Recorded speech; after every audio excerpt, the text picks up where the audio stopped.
Dr. Nelson grew up in Chicago. He studied ancient Greek, which I found amazing. And then he subsequently got his MD from the University of Chicago, and as well as that, traveled to undertake some genetic research in London before completing his surgical and colorectal training.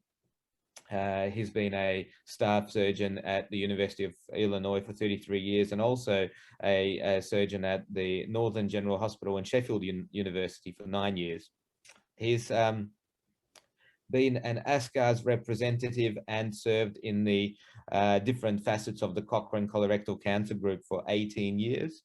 And I think in the last 8 years, he's been involved in the School of Public Health in University of Illinois as an adjunct professor of epidemiology. And according to the World Wide Web, is also a keen alto horn player. So now that we've introduced him, I'd really like to make use of your knowledge and also find out your role at the moment at DCR as one of 2 statistical editors. What does that role mean, and what do you do? Let me make the disclaimer first, and that is I am not a statistician. I've never been a statistician. I've never taken a course in statistics or an exam and gotten a degree. I have been thought to be a statistician by some of my colleagues in colorectal because I argued about certain methodological issues in clinical trials that cause all sorts of problems. And I think that's the big difference, is that there's statisticians where I work at U of I School of Public Health, and they speak a completely different language than I do. They read different journals than I do. I'm in the epidemiology side. And we work hard on methodology, both in clinical trials and in observational epi too. But with at some frequency going to statisticians like Dr. Banerjee when we really need some help. But having said that, I remember I was in the Board of Education in my kids' school in the early 80s. And I must have had something about statistics going on in my head, because I tried to get the school teachers there to teach statistics in grade school, thinking all it is arithmetic. It's not rocket science by a long shot, but everybody in the adult population was scared to death of it. You'd see it in newspapers and people would get all nervous, etc. And real statistics is scary, but I don't deal there. I deal in methodology, and that's a different bird. So that's a long answer to your question. I think that for the, I can't remember seeing any really difficult statistical stuff in the clinical trials I review. It's all pretty straightforward, and the errors are made with things like subgroup analyses and people in randomized trials. I mean, anything that disturbs the randomization is poison to a clinical trial. And there's a lot of things that do. The biggest one is loss of data. People get lost to follow up and the data disappears. And there's many things methodologically where it happens a lot. And I don't know if you've seen something called the modified intention to treat in any of the studies you've read. They're everywhere. New England Journal, Lancet published them. And it's a way to trash the randomization, and the journals accept it. And I just don't understand it. Long answer to your question. We're going to, thank you. We're going to put the next slide up, which is actually from your paper. And we've got the reference from the paper for the audience and recording later, about sort of the meta-analysis that you can trust. Margaret, can you flip the next slide? Yes. So how to find a meta-analysis you can trust is the reference of the paper. Can you please expand on on that paper and rate? This is from a very short paper I wrote for techniques in coloproctology, in which I found, as a reviewer, places where people tripped up seriously, just doing something as simple as a meta-analysis. The software exists, so everybody has a go at it. One of the things to be particularly wary of, this is another aspect that's serious in meta-analysis. And Cochrane was very energetic in trying to pursue it and get it disseminated. And that is the risk of bias. Where do biases work their way into a meta-analysis? Randomizing at first, then allocation concealment, and then who observes the final thing are all places where biases come in. And in their way of graphically showing it in a Cochrane review were the sort of traffic lights you see here, which is green is good, low risk of bias. Yellow is awful because it means we didn't know. The author didn't talk about it. My feeling is if an author doesn't write something, he didn't do it, period. And so many people will do things like this saying, oh, he probably used a good randomization technique. No, if he didn't write it, he didn't do it, I promise you. And then the black means a very high risk of that, of bias in this study. This was a study using probiotics to decrease the risk of wound infection in colorectal surgery, along with an intravenous antibiotic.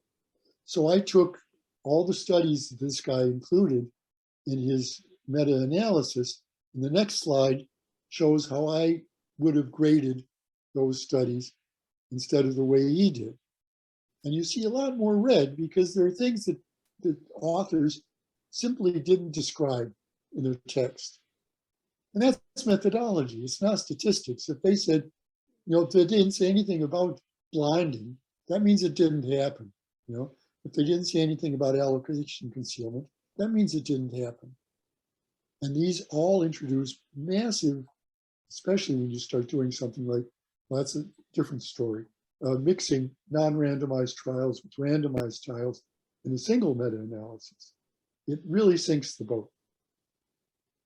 So I think that what I learned at Cochrane, and it took years to hammer it into my head, was methodology in clinical trials. And to the degree that fairly simple statistics plays a place in it. Thank you, Dr. Nelson. Margaret, can I have the next slide with the the next question I have is, you've sent me some references as homework, the second one on the line. What is your take of the common errors, or more to the point for the audience here, what are the ones that you would prefer to warn us about to avoid making? Well, first of all, could I speak a little bit about these publications themselves, because they're all, especially the first two, absolutely terrific. Subverting randomization. It's only 3 pages long, and it's about how critical allocation concealment is. The people doing the study can't learn what's going to happen to the patient if it's at all possible. With surgery, that gets real touchy at times. But anyway, the second one it's a longer paper, 8 pages, but it's 20 paragraphs, all very short, listing where you really make big errors. And I don't know why this guy published it in the Croatian Medical Journal.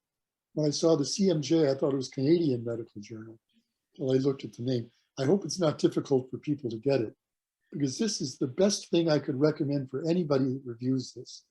With the YouTube things later, it's great reading, and if you do that, you'll be ready for anything, I promise you. It's open access on PubMed. Sorry to interrupt. That's how I got it. So it's certainly not hard. I'm just surprised that you read the Croatian Medical Journal. And he says everything much better than I can. Much, much better. The thing that got me this funny job with DC&R was this letter to the editor of DC&R at the bottom, where a fellow was talking about cost benefit for Triloxan, this antibiotic infused sutures for sewing up wounds. And he said he proved that it was a great money saver.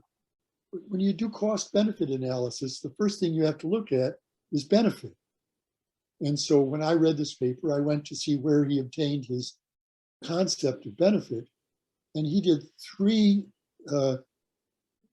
meta-analyses in 3 consecutive years, with major errors in each one, like mixing non-randomized trials with randomized trials, while not looking at attrition and how many people dropped off so that it couldn't be assessed at the end.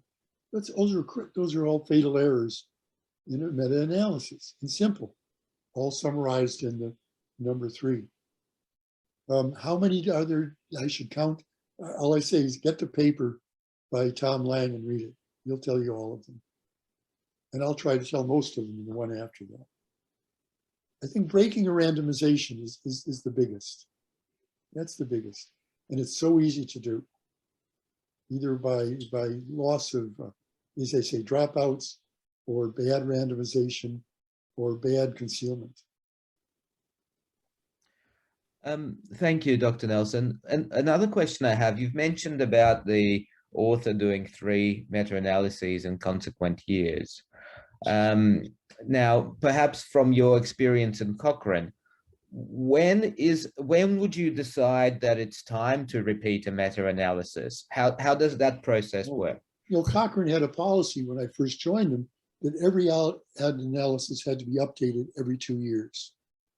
We looked for new publications, and if there were no new publications in the field, the update was simply 2 sentences at the top saying no new data. But I'm in the midst now of my 5th updating of antibiotic treatment of Clostridium difficile, because there's some new antibiotics out there and they need to be reviewed. We have 7 new studies since the last one I did, which was not 2 years ago, it was 5 years ago, 2017. So I think repeating a meta-analysis can be very helpful when there's new data, when there are new data. But this guy did them all wrong. It's funny because I'm going to his university in 2 weeks to celebrate my wife's 50th medical school reunion, University of Newcastle upon Tyne, which is where he published this from. Maybe I'll get a chance to find him and shake his hand. I doubt it. Just be safe. Now, the next question I have is, say, if a young doctor wants to do a systematic review and the topic is reasonable and there's not much published on the topic, how would you recommend determining when to stop at a systematic review, when to proceed to a meta-analysis? At what point does this happen? And when does a statistician need to be formally consulted, if ever? Yeah, you know, a statistician is not really what you need for this type of literature. It's really somebody that has an experience having done a systematic review and meta-analysis, so they're clued in on the methodology. That's really it. And this became a rule in Cochrane. It had a lot of new rules over the last 10 years, and some of them got pretty offensive. But you know, you couldn't do there without a senior experienced person being on the authorship. You know, I think that somebody else I feel has become a critical member of the crew. And I used to think, oh no, I just do a search myself in PubMed, is a medical librarian. They're worth their weight in gold. They can find things so much more efficiently than I can, and so much more thoroughly. So if you've got a medical library near you and you want to do a systematic review, meet the librarian, chat them up, buy them a beer, and see if they'll help you get through this stuff. I think this is the biggest revolution in medicine. When I was in my training in junior faculty, what you wanted was somebody's opinion when you asked them to come by and talk to you. And he generating his opinion, he got the literature out that agreed with his opinion.